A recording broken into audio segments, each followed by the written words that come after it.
Real estate is an absolute roller coaster, and whether the market is going up or down in a certain part, you got to understand where you're at in the cycle in real estate. If you understand where you are in the cycle, you can make a lot of money.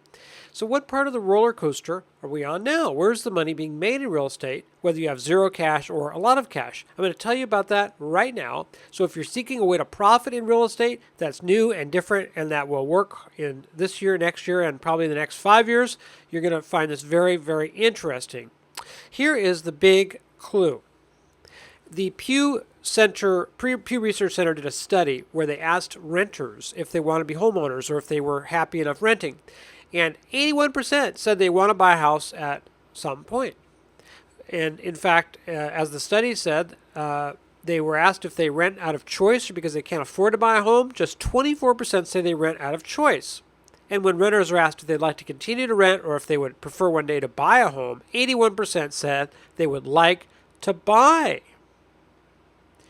The Wall Street Journal did a study of people who want to become homeowners, and they found that fewer people are qualifying for home loans. In these very dark areas, 40% of the applicants were turned down by the banks. 30, 35, 40% are being turned down in many cases. According to the Wall Street Journal, lending standards are still tight. Why? Because Fannie, Freddie, and FHA account for more than 9 of 10 loans being made, and they're under heavy pressure right now. Recent surveys by regulators show no sign of credit easing so far this year. And of all the banks surveyed, only 8% said that standards had loosened. In fact, the head of the FHA, the former head, said that a key factor in the bank's reluctance to lend more freely is the aggressive effort by Fannie and Freddie to force banks to repurchase loans if they go bad. So that means if a bank makes a loan, they make 3-4% interest and maybe a small fee on it. If the loan goes bad, they got to buy the whole thing back. So that's why banks are reluctant to lend to borrowers except for really good ones. So what I did was I talked to a guy, a number of people, but I talked to one who's a experienced mortgage broker, and he was telling me about this. There are no more down payment assistance programs for the FHA, so people have to come up with a down payment themselves. Conventional loans are as easy to get as they were before, but fewer borrowers qualify. Fewer borrowers are A-paper borrowers. We can't really look at last decade as a baseline, but this gentleman, Mike King, he said that he used to do 12 pre-qual attempts before he got one loan closed, and now it's 20 pre-qual attempts before he gets a yes. And if you're interested in a loan, you should talk to Mike. He seems like a really cool guy. He said the credit issues are the main problem for borrowers. Foreclosures and charge-offs are very, very difficult for lenders to see beyond. The lack of a 2-year stable job history is the other. You can change jobs and still get a loan from a bank, but you can't have more than a 30-day gap in your employment in the past 2 years. So if you change jobs, it's okay, but you need to make sure that you don't have more than a 30-day unemployment gap or else the banks won't lend you money. The big issue probably of everything is debt to income ratio. People are in too much debt. And although we can get people a loan for FHA, if they have a lot of debt, it's much harder than it was.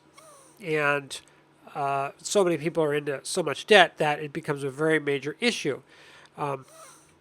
And so the new wave is seller financing. Buy a house cheap using borrowed money. Sell the house with seller financing. Now, you then cash out one of 3 ways. The borrower cleans up their credit so they get an FHA loan, which pays off your note.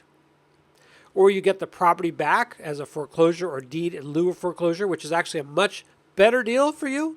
Or you sell the note and make a huge return. There are eye-popping returns being made in this area all over the country.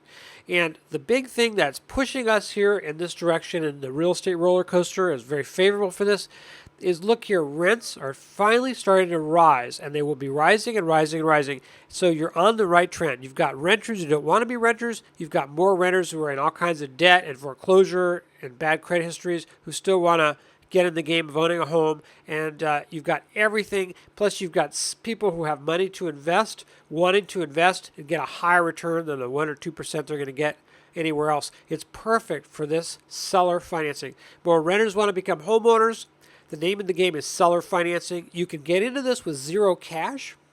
if you have a little bit of cash, you don't want to spend any time, you just want to put in some cash and get a nice return, you can do that and it's fully secured.